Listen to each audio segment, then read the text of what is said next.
You're listening to the Archaeology Podcast Network. I call upon my ancestors to judge me and my clan. Modern myth.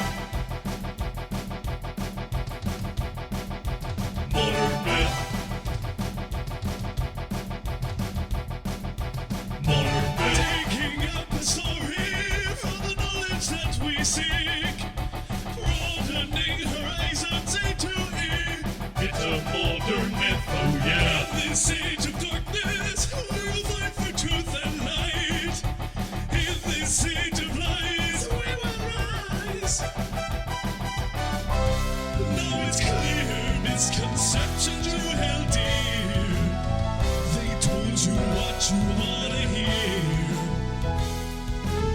Why can't you see that the truth will set you free? Expose this modern myth with me. Modern myth. Modern myth. Modern myth. It's a modern myth, oh yeah. Modern myth. Modern myth. Modern myth. It's a modern myth, oh yeah. It's a modern myth, oh yeah.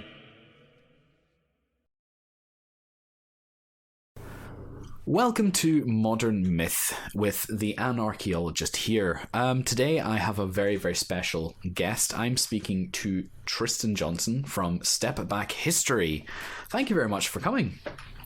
Thank you very much. This is going to be slightly awkward for the listeners of the show because we both have the same first name. So yeah, this is going to be weird, Tristan. So if you could just focus on this Tristan and not that Tristan, hopefully you can separate us out. Although I have been asked if I'm Canadian before. Well, there you go. Apparently I sound Canadian. Tristan, do I sound Canadian? No, you sound somewhere between Irish and Scottish. Yes. Okay, I like that. That's you're already in my good books. So just to give people a kind of better idea of where you're kind of coming from. So you're like a content creator on YouTube. Like, how would you describe yourself? Content creator on YouTube is a pretty good one. Yeah, basically my day job involves me making a mini history documentary in the 20 to 30 minute range once a month. And somehow that happens every month.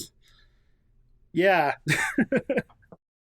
It certainly on this podcast is meant to happen monthly and never happens on every month. So I honestly would say that you've done a very good job by keeping it to every single month.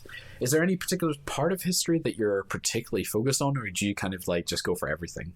I started the channel, I went for everything because very early on there was actually not that many history channels on YouTube, so I was a lot more free to do the kind of stuff I wanted to do. But the field has thankfully actually grown quite a bit since I signed up.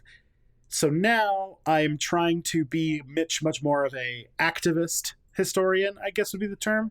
I think I've been called the Howard Zinn of YouTube history. And while I still am global in scope, I also have been wanting to keep to more familiar waters, which means that things that I have more actual training and expertise in, which means I stick to major topics of, like my major subject areas would be the United States and modern U.S. history, but I've also delved into Canadian history and Middle Eastern history. Those are probably the areas that I'm strongest in, but I've done stuff all over the place. So what actually made you want to really do a video? Like, did you, prior to making the YouTube channel, did you have like editing skills? Did you know how to put a video together? Okay, so there's a couple things that built up to that. First of all, when I was a young 17-year-old Tristan back in 2006, I graduated high school with a D- average, which is basically like 1 point above failing. And I wanted to be like a record producer. So I blew the entire college fund on an audio engineering program that I took and hated with the fury of 1,000 suns. And that's when I decided to to drop out and go into academia and go into history and everything like that eventually. Then in 2007, while I was actually in that school, I found out about YouTube, and I started a YouTube channel that is not this one, that I had for about 8 years. And at the end of 8 years, I had nothing to show for it. The videos were very low quality. So when I decided to reset and start StepBack, I was going to like do an actual job where it was like, I'm going to actually have a focused idea of what I want my channel to be about and try to do something particularly well. But honestly, most of the editing skills for making my videos look in any way good was just 5 years of doing it over and over again. Are you me? Because it's weird how our trajectories are almost a little bit similar, because despite you saying you graduating in 2006 from high school, like I graduated in 2010 from high school. Oh dear. You know, like that's only 4 years between us. Like it's not that much. And at that time, I'd already made a podcast for about 2 or 3 years. And then when I joined uni, I made another podcast about video games because I'm a f***ing nerd. And then I was part of the student radio. And then I was like, no, I need to do a podcast that actually is much more structured. It actually talks about, you know, like the past and heritage in the way that I want to talk about it. And I'm going to use all the skills I've learned before, and I'm going to actually plan it out and make it good. It's just amazing how it seems like there's a lot of similarities there. Well, there's some distinct differences. Like you have red hair, not mine. But whoa. It's auburn. It's tinged with ginger. Okay. Okay, it's burnt sienna or whatever. Yeah, actually, it's funny you mentioned student radio, because actually I did that in grad school too. Around the same time, I was about a year before I started StepBack until I moved to Toronto in 2017. I was part of, and then eventually ended up running a grad student radio show that was like an interview series of graduate students at the university I was at, which then we syndicated in podcast too. So there's far too many similarities. Yeah, this is weird. We shouldn't have met. We're going to ruin his space-time continuum here. So, cancel each other out. Yeah, I know. It'd be really weird. So, so your kind of study, you did end up becoming a historian. You've got a master's degree, is that correct? Yes, I did 2 master's degrees. I did one in American Studies, which for many people who don't know it, it's this sort of weird hybrid field that tries to be this interdisciplinary study of the United States. It's really popular in like Germany and some parts of the US, but I was of one of 2 American Studies programs in the entire country that did it. And like the 3rd year to go through it, and I think now the program's more or less dead. So it was a very small window. But yeah, I have an MA in American Studies with a focus on American Cultural Studies, and then after that I did an MA in History. And I was working on a PhD in History, but I dropped out when StepBack started taking off in a bigger way. Oh, okay. When you talk about, like, I'm more interested in the history than the American Studies. That doesn't sound really interesting at all. So when it comes to history, where is your kind of interest in history? Like, why history? And like, what is in history that you were attracted to? Well, and this will fit really well for this podcast. I started as a kid. My parents are pretty big on history. So when I was a kid, my parents did a lot of like road trips around the United States. So I think I've been to 45 of the 50 states now in the US. And I've seen like every world's largest ball of twine that you can see across the US. Like I've seen like every Civil War battlefield and all that kind of crazy stuff. But then what I was really interested in when I went to university, when I first started, and I was going to go into, I chose history as a field, but my interest was in pre-Columbian Mesoamerican stuff. I was interested in like Aztec stuff. But then I got about a year or 2 into the program and came to the conclusion that, one, I did not speak Nahuatl, which has a single program that teaches that I could go to, which is in the University of Chicago, because which, you know, famously easy to get into for history, obviously. And also, I was already a year and, a significant amount of student loan debt into a history degree. And so I sort of had to weigh out of that and eventually move in. And also, it was going to be archaeology, and my school didn't have an archaeology program. So I was in this history degree at this university with no archaeology program, and I needed to learn a language that I couldn't really learn. So it was going real great. So I decided to change subjects, and the United States was just a country that I knew really well, and I had a lot of gawking interest in as a Canadian, as many Canadians do. And then my kind of research interest built up from there. And what happened, I first did the American Studies MA. And when I did the American Studies MA, I was focused on Islamophobia and the post 9/11 Islamophobia. And that was like the subject of the master's thesis there. And I thought that was really interesting. But then what came out of it was this fascination with how the September 11th attacks in general have been used to justify wars, to justify, surveillance state politics, all sorts of stuff. And so I was interested in how we fight over that story. And I did a master's project on the rebuilding of Ground Zero and the sort of politics of trying to build a simultaneously office building, war memorial, and actual memorial, all on some of the most expensive real estate on the planet.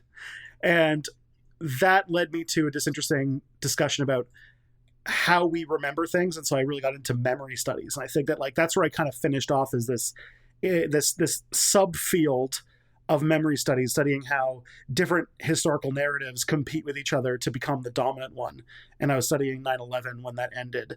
And my most recent video that came out like an hour before we started recording has a lot to do with memory studies as well. Right. Okay. That is really interesting, because I think that's perhaps something that people don't really associate with being studied. You know what I mean? Like, nobody thinks that, when you leave high school that, oh yeah, I'm gonna go into memory studies.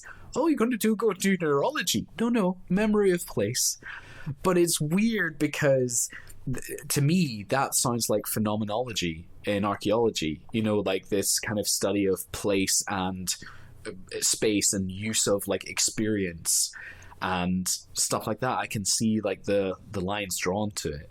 I mean, you know what, Tristan, I'm happy with giving anybody the title of archaeologist. So if you'd like, if you just bend down on one knee, I'll get the sword out and I'll pronounce you an archaeologist, just because it sounds like you're really far too close to phenomenology for your own health. Does that mean I get to spend my summers in the middle of nowhere drinking beer? Only if you pay out of the nose for it, and have really bad job prospects at the end of it. That's me just throwing shade at the industry of archaeology. But that's really, I mean, did you see yourself going in that direction from when you finished high school? Like, was that pretty obvious that that's something you would go into, or is it almost like a little bit of happenstance? Is it kind of something you kind of fell in? I mean, when I finished high school, I was like a metalhead who wanted to be a record producer, so probably not. But I always did have kind of a streak of fascination with the United States foreign policy and American culture and that kind of stuff. And obviously, like 9/11 happened when I was 12 years old, so I have it was a very formative type of time to have a major geopolitical event happen. And but it's just old enough to be able to be cognizant of the changes that were happening around you as they were happening. And so that part of me was always something that I had, but I never thought it was going to end up being my career, even though it was a passion, because my parents are very parental in the sense that it's like you can't make I think my mother once told me that no one's ever going to pay you just to think or just pay you to have opinions. And it's like, I'll show you. And then 20 years later, here we are. Right. You're gonna have to stop ticking off the same boxes I have here. So like, so when you say metalhead, this is going to be a little bit of an aside, but when you say metalhead, like, what are we talking here, please? In like, what would you say is your kind of top 5 bands right now, metal bands? Okay, well, at the time, metal has kind of dissolved from my life in a large way, as like most music has in a That weird is way. disappointing. That is deadly disappointing. But go on. At the time, But at the time, I was super into Iron Maiden, Nightwish, Sonata Arctica. Those are the big 3 that I can recall. oh yeah. Okay, I see where you are, poser. Yeah, total power metal goth stuff. Did you ever do the gothy kind of stuff? Were you ever a wee I bit never. seen? No, I was more the leather jacket, t-shirt, and big beard type of metalhead. Right, yeah. I know the type. It's The kind that either likes metal or sells meth. I don't know. or both. Why not both? Or both. Yeah. Please don't sell meth. Please. I don't know why I should give. That's the advice I don't want to be saying on this show. The profit margins are awful. I know that's the main reason. And to be absolutely honest, at the end of the day, it's in this economy.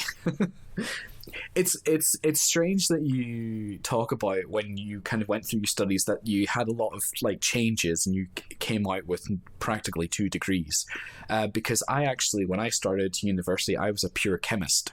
I went in just chemistry, and just through electives I kind of got absorbed into archaeology, and it was actually halfway through my 3rd year out of 4 that I was like, oh, can I change my degree?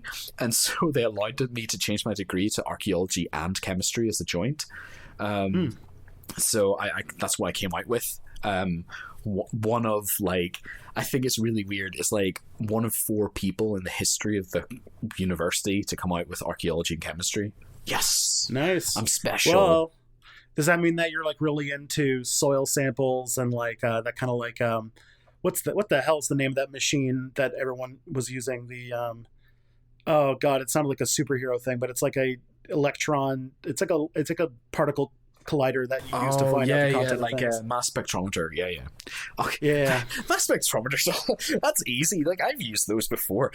I did. Synchrotron machine, that was synchrotron it. radiation. Well, you use a synchrotron to generate your high energy particles, so that when you do things like mass spectrometry, you can actually get a better idea of what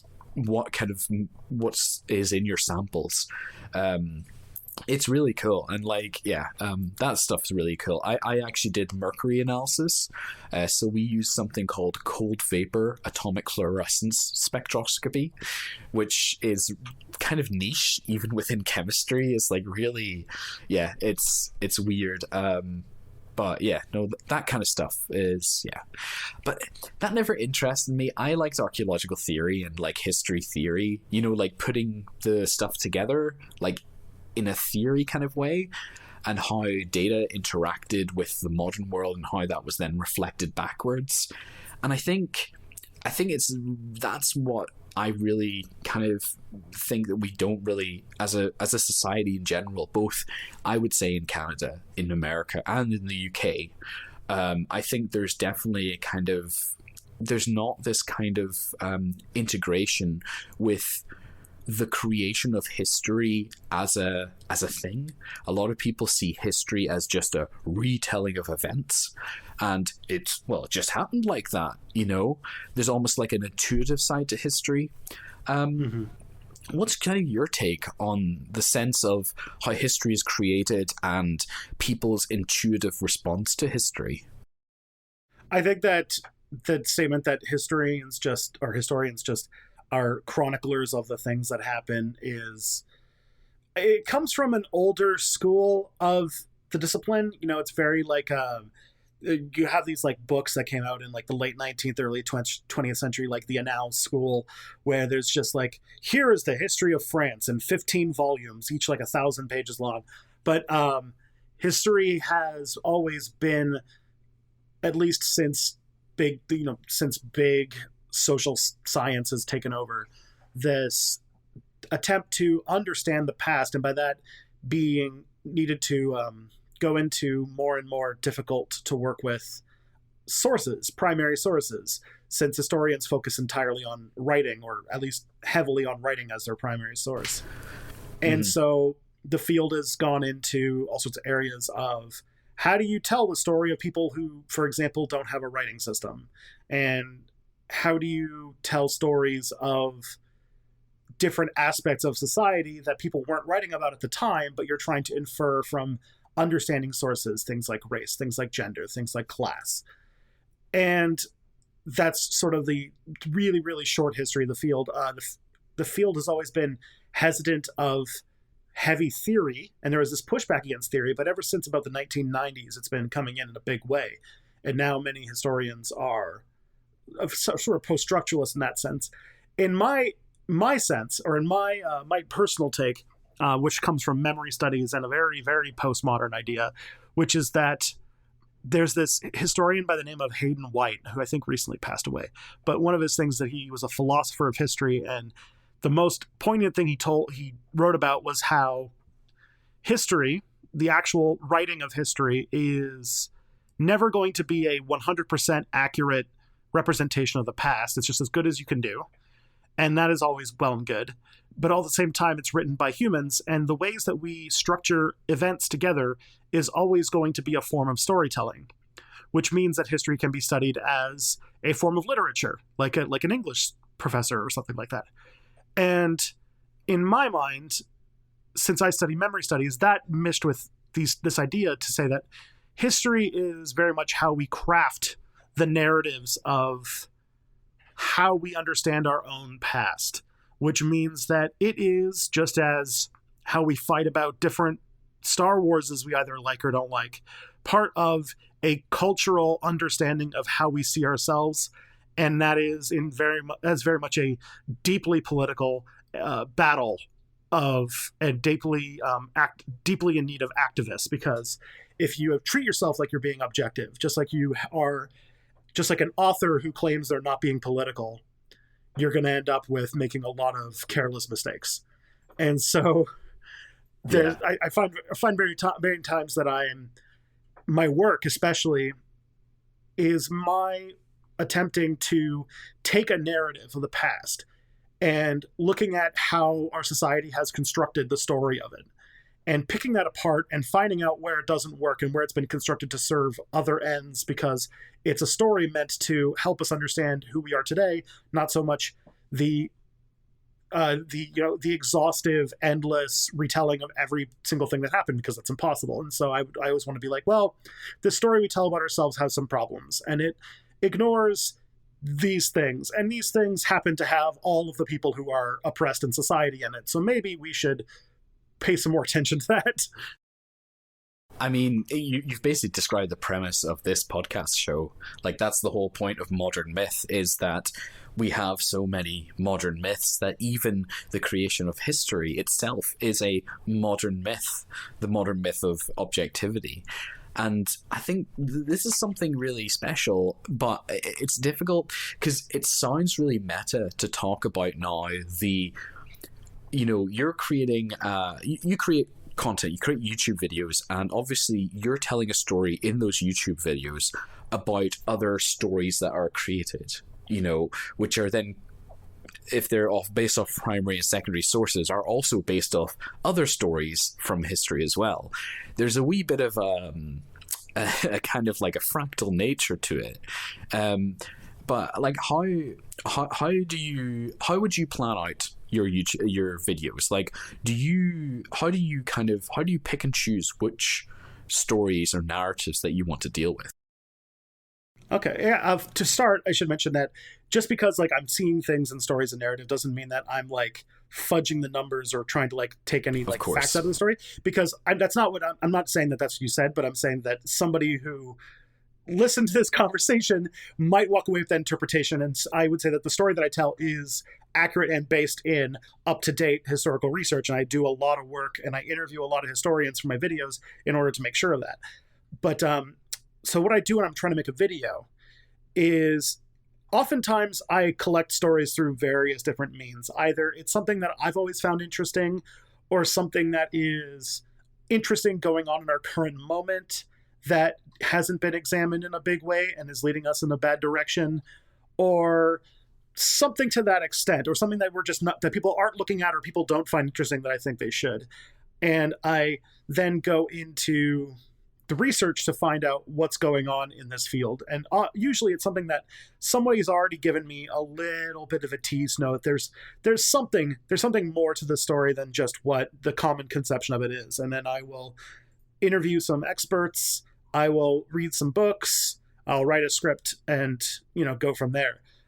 For example, the video I just released is about socialism and about how in the United States, everyone's talking about socialism right now. But then the way they talk about it is they're talking about gulags and bread lines. And it's like, okay, this is not how socialism works. That's a very gross simplification of the worst parts. And so I decided to dig into that and break that apart to show like how this is a much more big and diverse thing than it turned out to be. And, to spoiler alert for next month, I'm going to look into Dinesh D'Souza and how he has selectively edited American history to support a right-wing agenda. So like that kind of stuff. That's the kind of stuff that I'm interested in these days.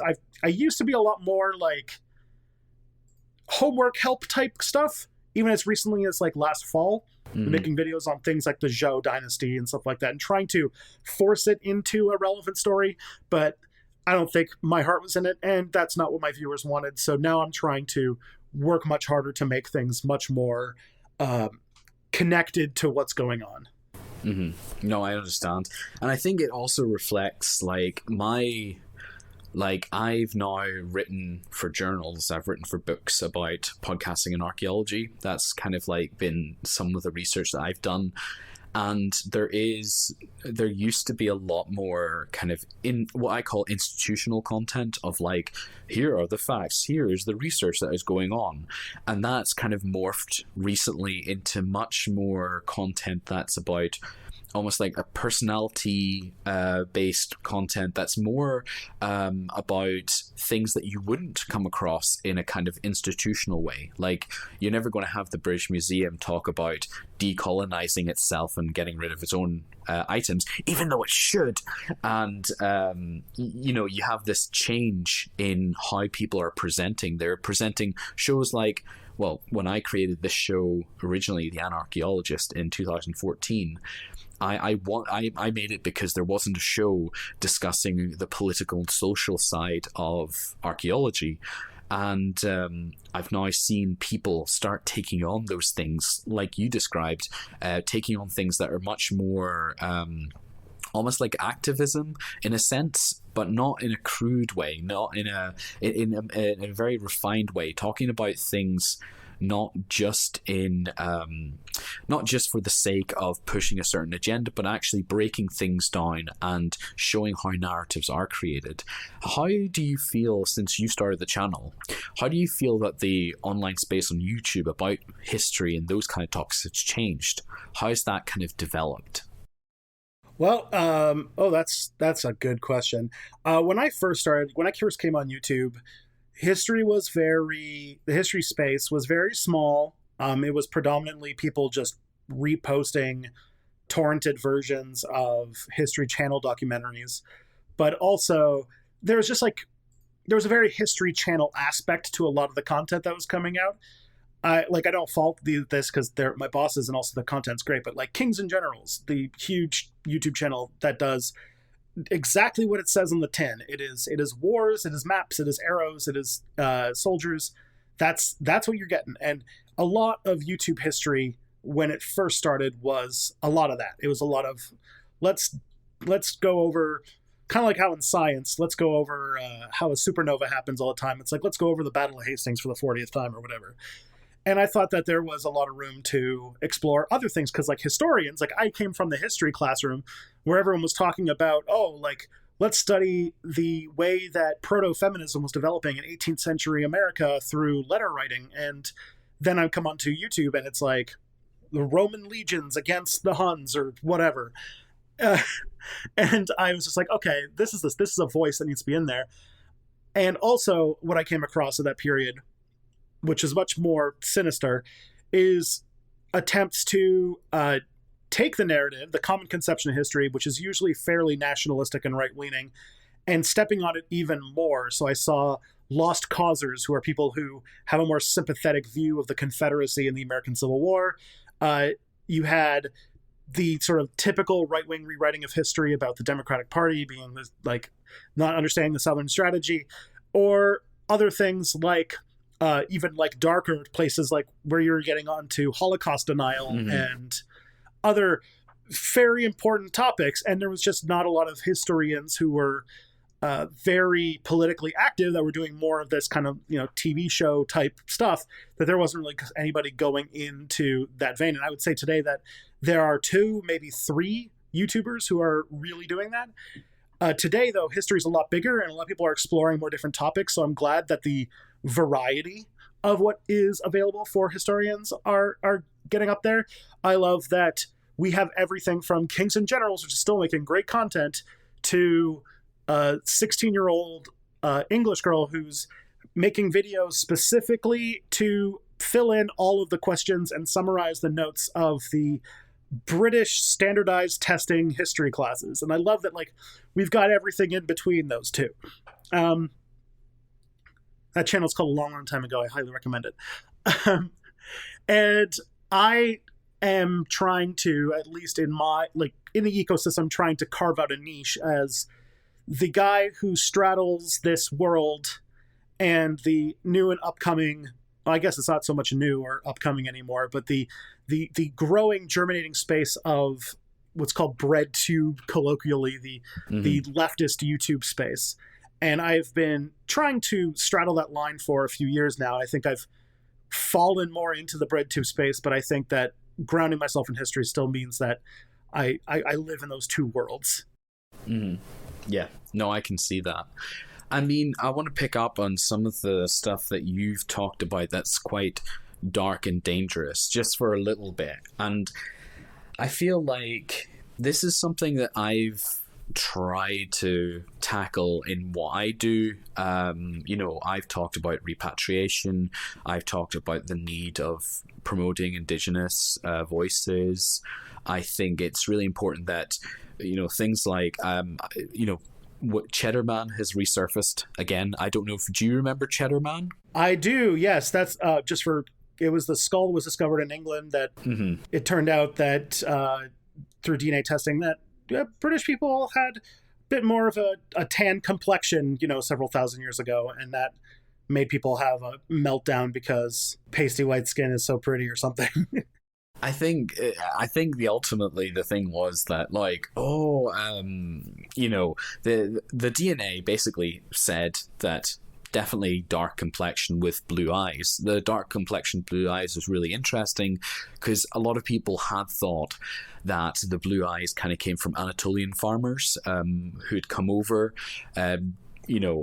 thousands and thousands of years ago, whereas it seems as if the genetic blueprint for pale eyes or blue eyes seemed to almost already be there, and it was also coinciding with darker complexion. And I think the thing about Cheddar Man is, I remember at the time I did really, I tried to make fun of it, and I tried to kind of call it out, but I don't, looking back now, I don't think it was as effective a way of doing it, because I basically was saying, this is ridiculous.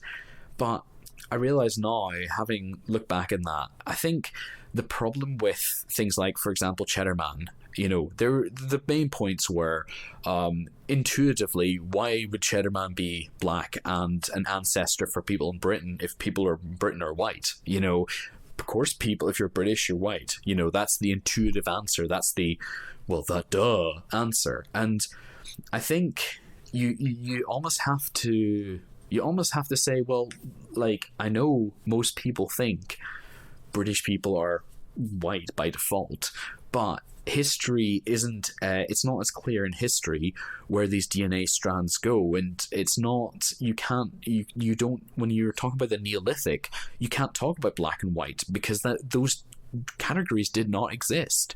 but it's difficult to get that past that intuitive kind of sense, isn't it? Mm-hmm. Yeah, this is one of the more frustrating conversations to have on the internet, because this isn't a perfect example of the concept of the social construction, and there's a weird segment of the internet that seems not only to not understand what social constructions are, but are very opposed to the idea, mostly because discussions about it have been used to try to be inclusive to trans people. But the use of social constructions and how race as a category is one that is created, and one that's created out of colonization, which was, I mean, maybe I got my timeline mixed up, but quite a few years after the Neolithic age. Mm-hmm. And so yeah, like, I think that is an interesting, to me, that sounds like a cool video where you would talk about how race is a category that we create socially by using the example of Cheddar Man and his, his adoption, or the controversy surrounding him. Like, I think that's like a good example of the kind of topic that I would go for with my channel. I mean, what's frustrating is that when I remember, it was actually somebody today or yesterday was annoying me about it. And I mean, what frustrated me is I went to their Twitter profile, and I mean, like, the first thing I read is like, Trotsky invented the word racism to be anti-European. Like, it was awful. And it was like, Holocaust? Which Holocaust? And I'm like, oh, okay, so this is this kind of person, you know what I mean? Like, but it's difficult for me to say to other people, like, this person is a Holocaust denier. Oh no, Tristan, you just don't like him challenging your Cheddar Man opinion. I'm like, no, he's actually a bloody Holocaust denier, It's weird. Yeah. But we've seen in so much conversations to the right now that in some circles of the internet where a lot of young men are being radicalized, mm-hmm. you actually now the video has to be made to explain why the Holocaust happened, and you have to make the case for it, because apparently we're not done with that conversation. And it's important. I think that the important to do this kind of work, like the work you do, Tristan, is like, that felt so self-indulgent. How important Tristan's work is. I love that. You. Yeah. That the work that needs to be done shows that, like, we've ceded a lot of ground in these conversations to reactionaries, nationalists, and in an age where they're emboldened, where they're committing more acts of racialized violence, and the rise of, like, very overt sexism, transphobia, homophobia, that, like, these are areas of the world that these people have been around for ages. These are stories that exist, and we need to be intervening to talk about it in some way. And so the fact that we still have to talk about the Holocaust the first instinct is to sigh and be like, are we still having this conversation? And the second one is, I guess somebody's going to have this conversation, mm-hmm. and I have to now make a video about why this is wrong. And you're going to get 1,000 angry comments. You're going to get people threatening to kill you on the internet. That's always fun. And you're just like, all these things are going to happen. And you kind of need to do it, because otherwise there's nobody stepping in to stop the curious teenager going on YouTube looking about history of World War II. And you got to stop them from stumbling upon, like, I don't know, Black Pigeon Speaks or something, and mm-hmm. ending up going down a dark hole. So now you have to put less dark holes around for them to fall into instead. And then it's onto the pipeline. It's onto the algorithm. And then you have, like, Stefan Molly, who's like, well, I was recently in Poland, and guess what? There's no crime in Poland. Why is there no crime in Poland? Because it's 99% white. What a wonderful society. I'm an empiricist. That kind of weird, kind of, like, it comes back to the objectivity thing, doesn't it? It's, mm-hmm. But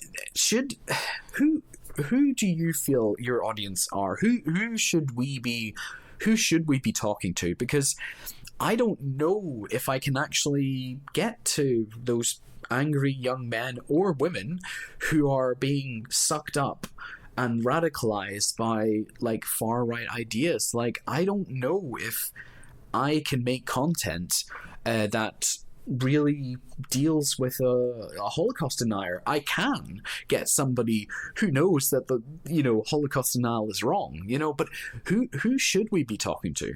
Who needs to hear this? Well, there's an interesting aspect, because like one of the things that comes up is you make these videos that argue for these things, and then you find out that nobody who disagrees with you is watching. But what you can say is that you are inoculating people, you are giving them weapons to, because in my mind, I think that a lot of times talking somebody out of being radicalized. Sometimes you can do it with media if you catch people at the right time, like young people in their teenagers, especially men, especially people who have low to no economic prospects, who feel like they've been cheated by the world because of capitalism, but they don't know that yet. And they can stumble upon content and they can come back. And I do have some teenagers in my audience, and I do feel like their memes make no sense to me, but they're still, I feel like I've pushed them at least in away from a dark direction in life. But also, at the same time, there are a lot of people who are our age, in their 20s, or in my case 30s, who are millennials, who have also gotten a raw deal in life and are looking for what's wrong with the world. And it's still very easy. In fact, I would probably say in the case of like older people, it's really easy to convince them that, it's this group of people, it's this group of people. And so in many ways, getting through to those people who are older is about personal conversations. It's about being, I think on average it said it takes about 100 interactions with an opposing idea for you to actually change your mind on something once it's been entrenched. And so, you might be number 1 or number 90, number 100. That'd be nice, but oftentimes you're somewhere in the middle. And what you can do is give the people in those people's lives the ammunition, the talking points that they need to have those conversations. And that's why I'm still, even if I'm preaching to the choir, so to speak, at least I'm still helping the process. I think it's important to, obviously I completely agree with you that a lot of the times people are vulnerable because of their kind of material conditions. But I think we can't shy away from people who are actually in comfortable positions and are still being attracted to this, because the perceived slight against them is manufactured, It's not even I've seen people who are financially pretty well off. They've got stuff in life, and yet they're heading up right-wing think tanks. They're, doing horrible things, because they, maybe they think they should have women at their feet. Maybe they think they should have even more power, It's almost like there are so many kind of unifying things that happen on the right. I feel like the right always have the ability to unify much easier than the left. I don't know if you feel that as well, but I feel like when conservatives, traditionalists, alt-right, neo-Nazis, they all seem to have lines that they can link up on, but it's not so easy when you're trying to kind of break that apart, because anywhere on that spectrum, anywhere in that space, there's common themes that hold them together. Mm-hmm. Do you see what I'm saying? Yeah, I think that the reason that happens is because there's a lot of the social constructs we live in help you default back to that line of thinking. And so if you live in a culture like the one that I live in, like the one that you live in, where white supremacy is default, where settler colonialism is default, where sexism, racism, homophobia, transphobia, it's all the default position, it's easier to double down on the things that already exist than to try and make big change in the other direction. And if there's any way that we can fix that, is that it's culture. And you're a podcaster, I'm a YouTuber. we literally are culture. We are the people making culture now. And so the best thing that I think we can do is add to the culture of the ideas that permeate society and try and push them in a more positive direction. And unfortunately, and this is the part where this whole thing's difficult, is that the people on the other side are much richer and have way more money to advertise for things. And so that makes things, that makes it an uphill battle, but also not one that we can give up on. But if you know of any solution, I would recommend that you write to the Nobel Peace Prize Committee. They might have an award for you if you can actually solve all of these societal issues. Yeah, unfortunately, there's no silver bullet, unfortunately. And I'm very much of the opinion that, like, if there's a plurality of creators out there, that really assists in the kind of information and message that can get out there. I think we need to have lots of different ways of communicating history and lots of different forms of communicating it. I mean, what would you say to somebody who wants to start something like this? Somebody who wants to start a history YouTube channel, like somebody who wants to create content. What are your kind of, like, I don't want to say tips, but tips is probably the best one. How does somebody go about that? How does someone start that kind of stuff? What should they be thinking about? I get this question all the time, and I've prepared statements. The first thing that I think a lot of people need to do at the very beginning when they're thinking about making content is decide whether this is a thing that you want to pursue as a drive in your life. Like, is this something you want to make a career out of it, or is this artistic expression? Is it something you just want to do for fun? If it's something you want to do for fun, make whatever you want. It's you, do you, that's fine. If it's something that you want to take very serious, and by the way, I don't fault anybody for doing that. Artists making what they want to make is what makes a lot of the world a better place. I know that a lot of people go into a space like YouTube and they want to build careers out of this stuff, and that's a tougher place to exist in. And I would say that the number one advice is don't get discouraged, because most people drop out because they get discouraged. You have to be able to withstand months of bad views, years possibly. You have to deal with, even when you're successful, you might have to deal with a video you put 100 hours into getting no views, and another one that you put 5 minutes into getting 100,000, and just Patreon drops, all sorts of stuff that can grind you down. So first of all, you have to do this, you'll have to have a bit of an iron resolve, because the internet is a cruel place and will grind you to the bone. The other thing is to know where you are going to place yourself.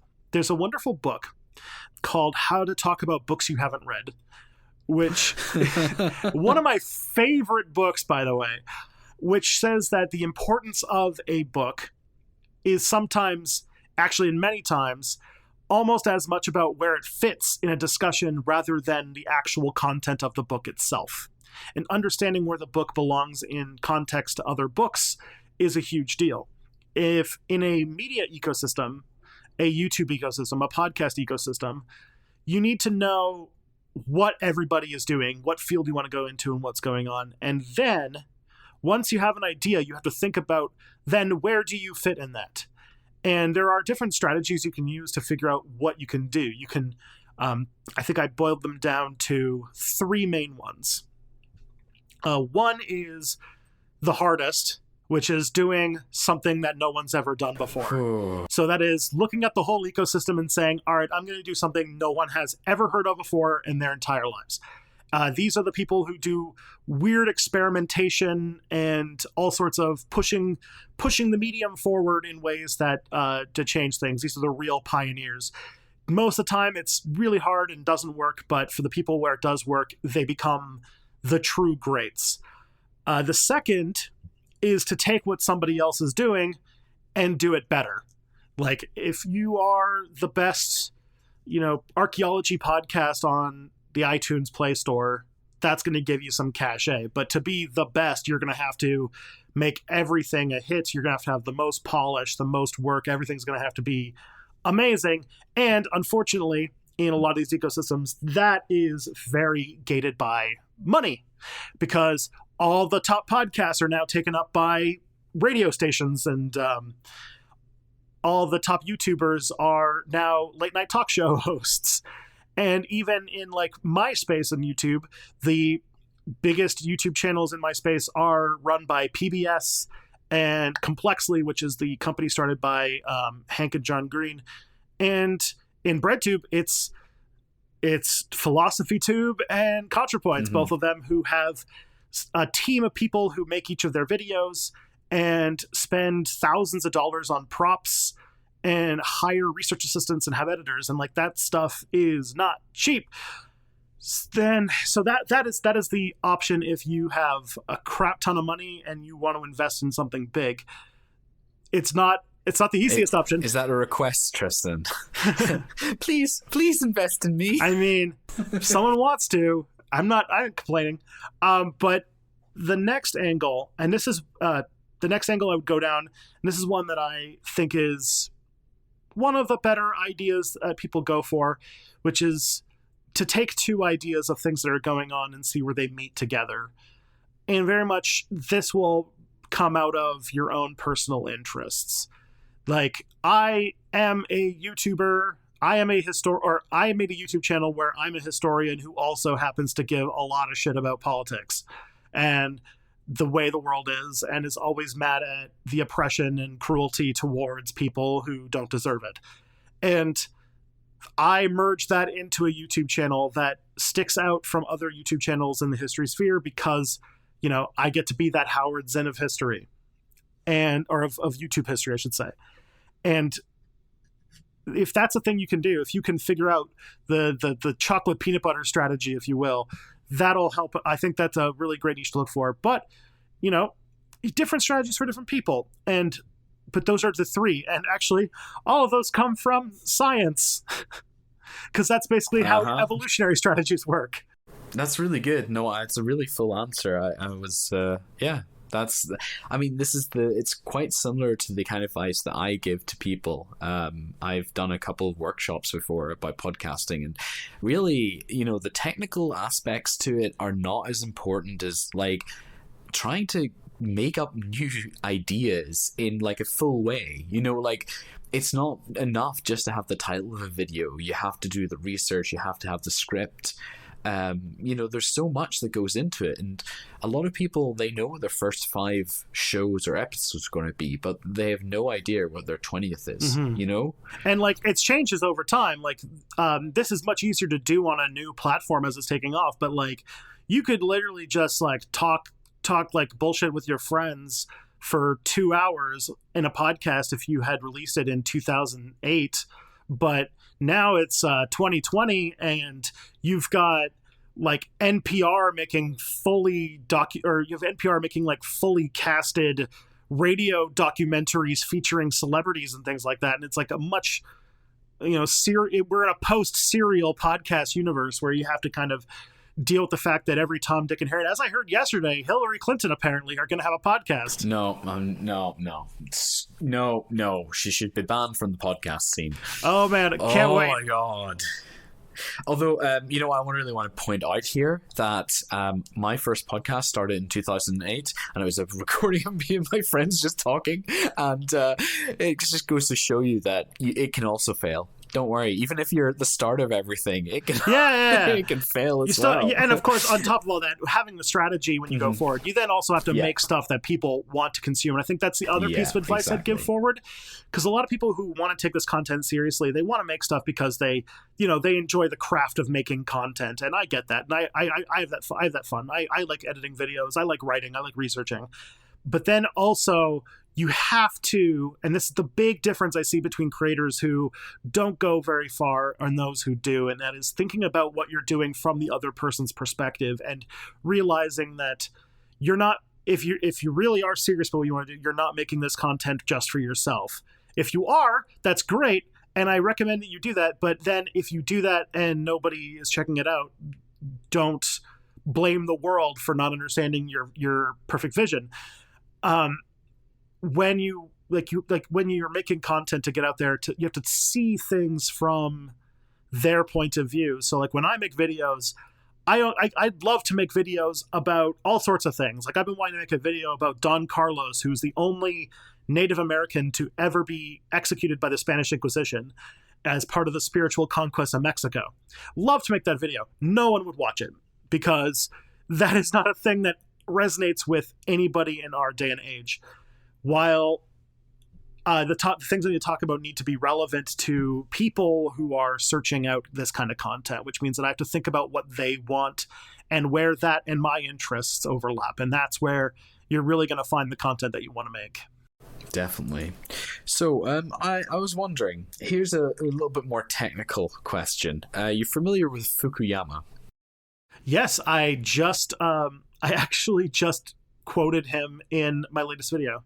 Oh, see, this is just actually everybody mask off here. This is actually just a chance for Tristan to promote his latest video. It's fresh in my mind because it came out 2 hours ago now.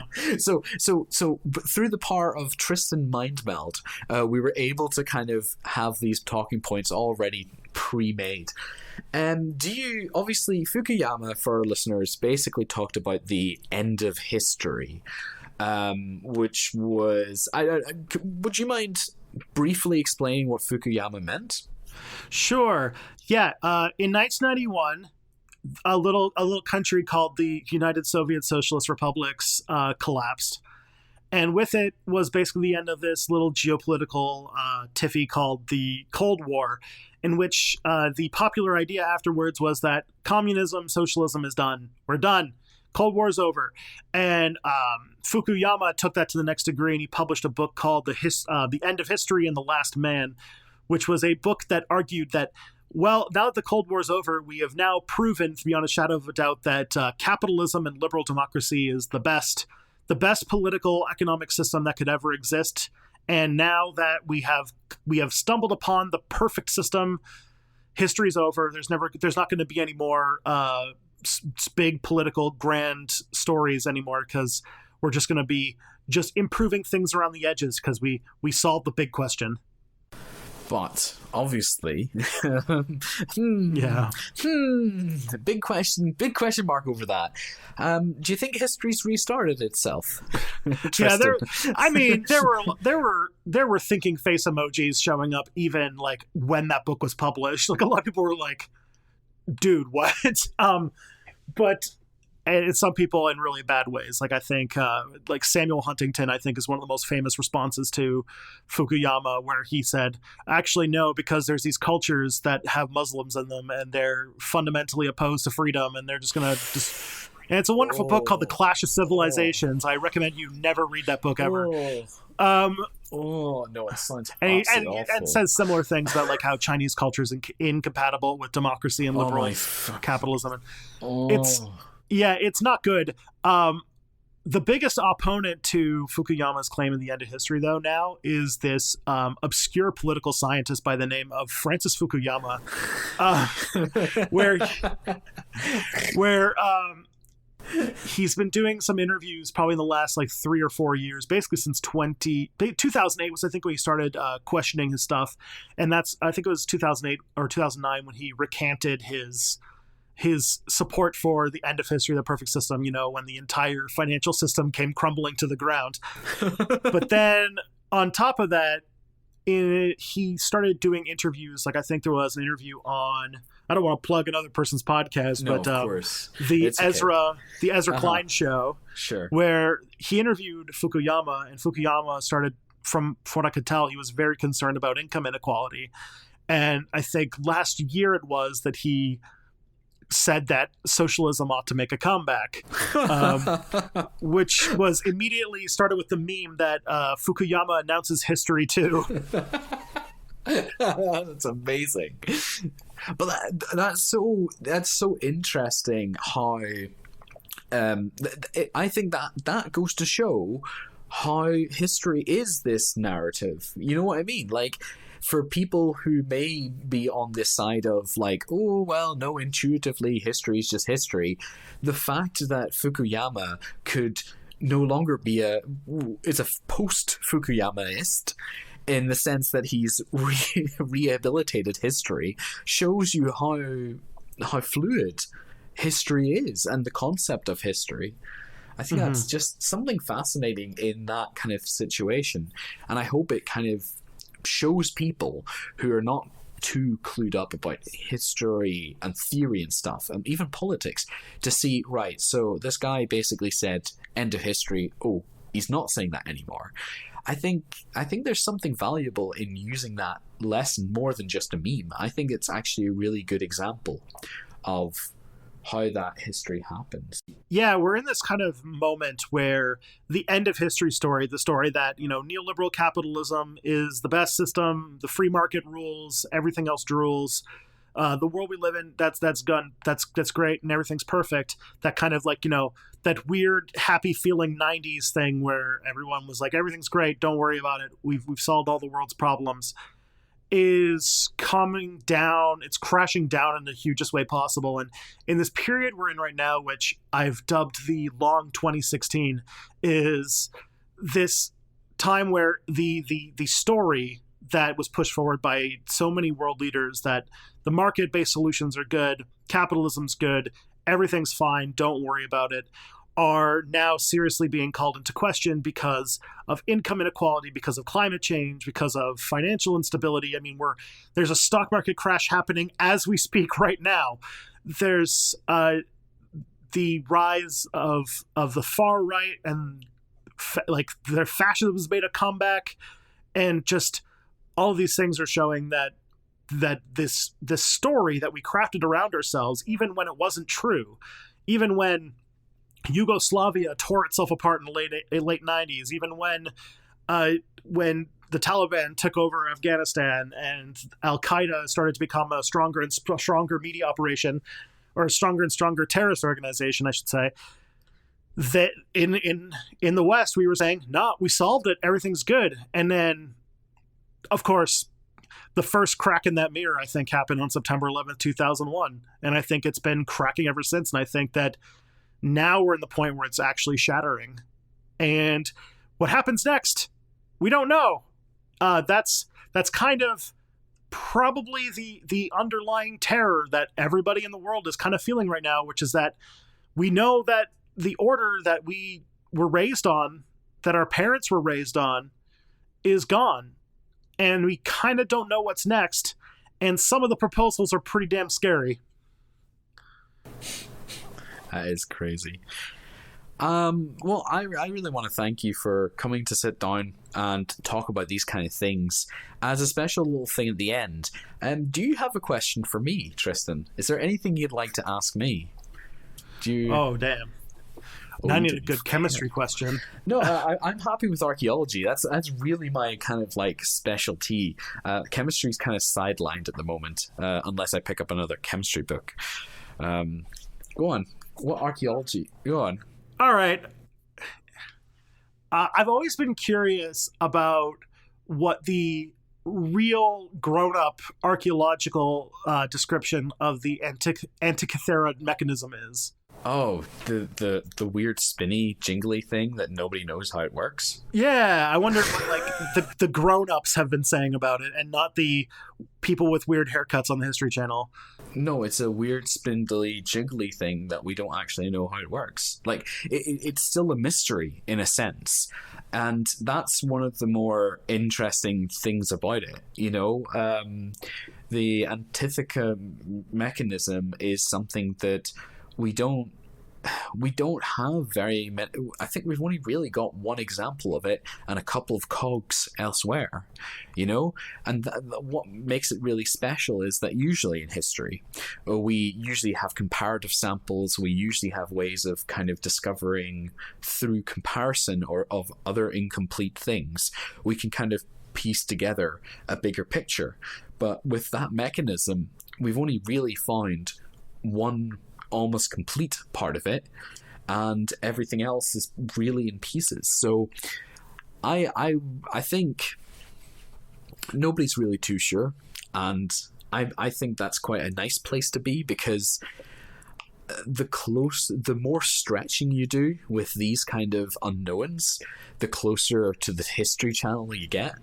You know, your hair becomes wilder, and suddenly it's like, well, it seems that this should be an example of extraterrestrial connections. And you're like, no, it's just a really smart piece of hardware, you know? Like, I think there's a mistake in history that people treat people in the past as stupid. And I legitimately think that people think that we've become more and more intelligent as we've as the years have gone past. And I really don't think that's true. Yeah, you try to live 5 minutes in the middle of nowhere in a loincloth. Mm-hmm. I mean, who was the first? Yeah, sorry, go on. So then I guess, because the two takes that I would think about with that Antikythera mechanism was either it shows that the Greeks were, there's the technology levels of that period might have been bordering on something much more interesting if their society had kept functioning, or the other one is that some singular, extremely smart individual made a cool thing. Yeah. And you see, this is the thing, is that individual, I try and stay away from individuals because of this great man theory of history, this idea that there are these special individuals that throughout history have pushed humanity further and further. I think that's a really problematic way of looking at history, and I feel like it's very much in the vein of how history has been written. History has very much been written about, Newton, and then Einstein, and these people did make amazing contributions, and in some cases they did push our understanding of certain things forward. But I think we need to be really careful about assigning an individual to a jump in. I don't even know if you can capture technology. It's a difficult question, because to me technology is not like in Civilization 5 or 6, where you have a technology tree that's a predefined path that you you level up this and then you get this and then you level up this. It's much more murky than that. Mm-hmm. So it probably wasn't some wizard or something. I'm leaning away from wizard, but as any good archaeologist, I'm not discounting it. We could have wizards. I don't have any evidence against that, but it's definitely not aliens. But it could be wizards. Of course not. I just thought it could have been just some Da Vinci type person whose none of his work survived or something. Either way. Hello. Who's joining us? That is Romeo. He is Romeo on the other side of the apartment, which is not very far away. So. Do you know, it's actually, Romeo's not the first cat to be on the podcast. I've had a number of cats chime in on the podcast, so Romeo, he'll get a credit as well. And I will make sure to include the credit this time. I was told off because I didn't properly credit the cat last time, so don't worry. Romeo will get his moment. All right. No worries. Well, thank you very much for talking to us. Can you just let people know where they can find your work? Sure, yeah.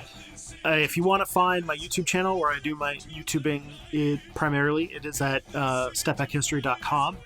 And if you want to see me do a bunch of 2020 malarkey posting on Twitter, you can go to Tristan J on Twitter. Excellent. Thank you very much. Thank you. This was fun. Why can't you see that the truth will set you free? Expose this modern myth with me. A myth. Modern myth. Modern myth. Modern myth. It's a modern myth, oh yeah. Modern myth. Modern myth. Modern myth. It's a modern myth, oh This has been a presentation of the Archaeology Podcast Network. Visit us on the web for show notes and other podcasts at www.archpodnet.com. Contact us at chris@archaeologypodcastnetwork.com.